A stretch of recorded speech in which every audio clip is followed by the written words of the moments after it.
Hey, fifth grade. We know that there are different themes in art. One is nature.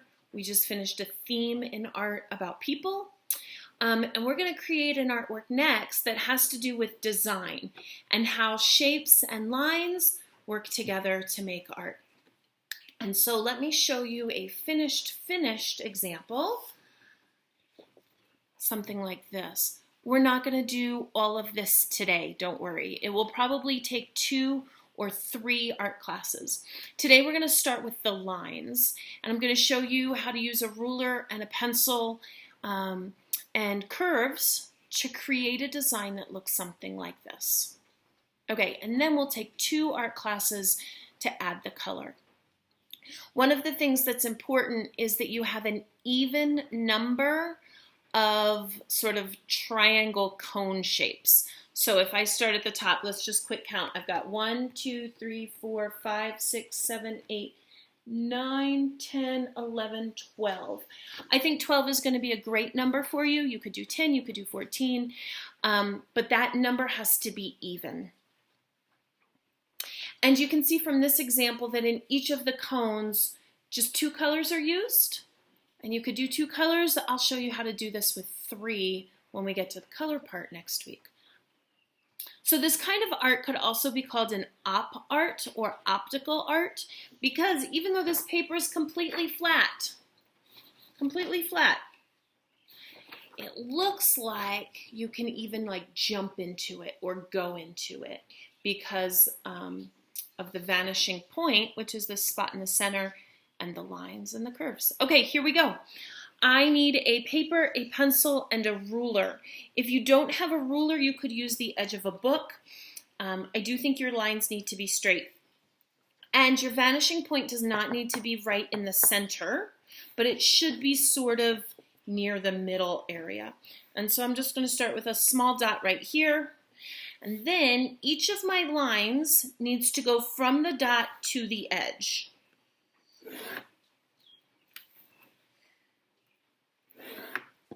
And I'm just going to spin my paper around.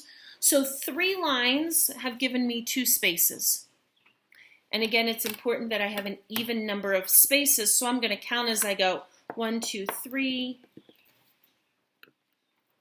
4, whoops, picking up that paper, 5, 6, 7, 8, 9, 10.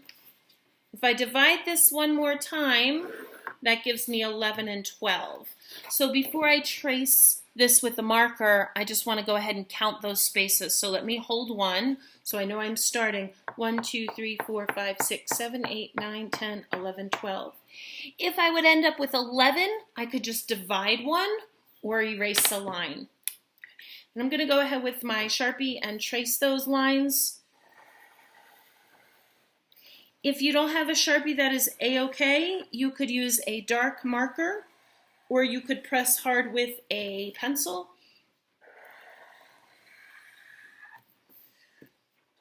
Or if you have a crayon. Okay.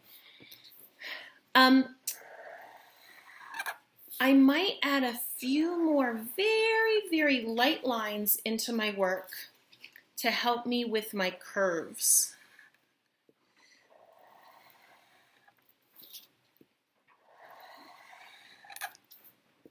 All right. Here we go. In the finished example, or even in this partial example, maybe you'll see that some of the lines curve up like the bottom of a boat, and some curve down like a rainbow. And so what I'm going to do is I'm going to choose one of these sections first, and I'm going to have all of these curves be like a rainbow. And that can be called a concave curve because it looks like you can go in the curve inside the cave. Sorry, let me jump to Sharpie so you can see this. And I want the middle of the curve really to be in the middle of this shape. So it might benefit you, I don't even know if you can see that, to draw the lightest tiny pencil line so that when I'm drawing those curves, the middle of the curve really goes through the middle. When I get to the edge here, this is a pretty big space still, so I am going to add one more and then just have it disappear off the edge. I'm going to skip this one. By skipping one, a few things will happen. Mostly, I won't get confused about which way my curves are supposed to go. And I'm just going to imagine that this would extend through my paper. Skip one. And again, I'm having all of my curves be like a rainbow. I'm trying to have that highest point of the curve right through the middle. Now here, again, this is where it can sort of get a little tricky. Let me show you on this scrap paper. What I want to think about is if this line extended, where would the curve go? If this line extended, how would that curve happen? Skip one.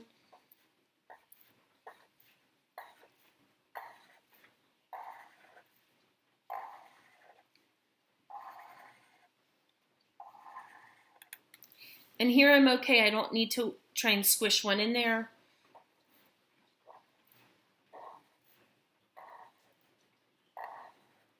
This almost sort of looks like cables that you could, I don't know, climb into or climb down. Again, here I'm just going to extend this onto a scrap paper to help me get that curve in the right spot. Okay, one more.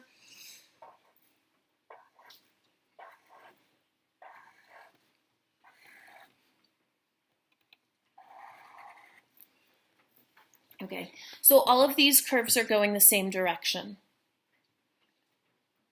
Now, in the blank spots, I'm going to put curves going the other direction. And my curves going the other direction should not connect to these lines. Okay, they should just sort of be independent.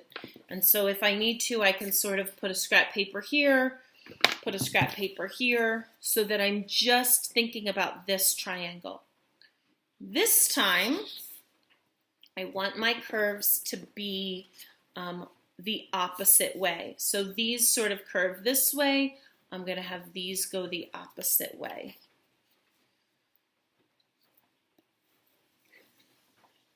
Let me start at the same place. Again, these are curving like a rainbow, so these are going to curve like a boat. You don't have to close this off if you don't want to, but let me just show you one. Then we'll go from there. So these are going to be my convex curves because it's sort of like the bottom of a boat curve. It's sort of like a V. As you're drawing your curves, they can be a little closer towards the center and farther away.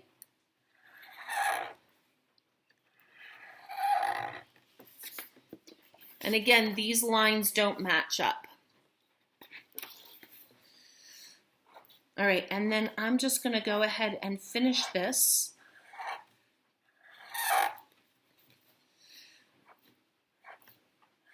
And again, they can be a little closer towards the center and a little farther away. And I want the middle of that curve to try and go right through the middle of my space, this sort of cone shape.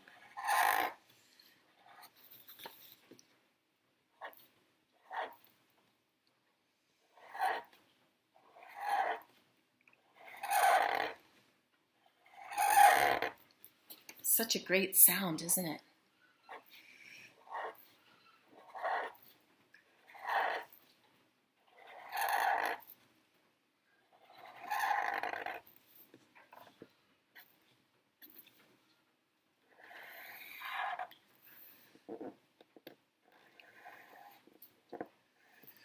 Okay.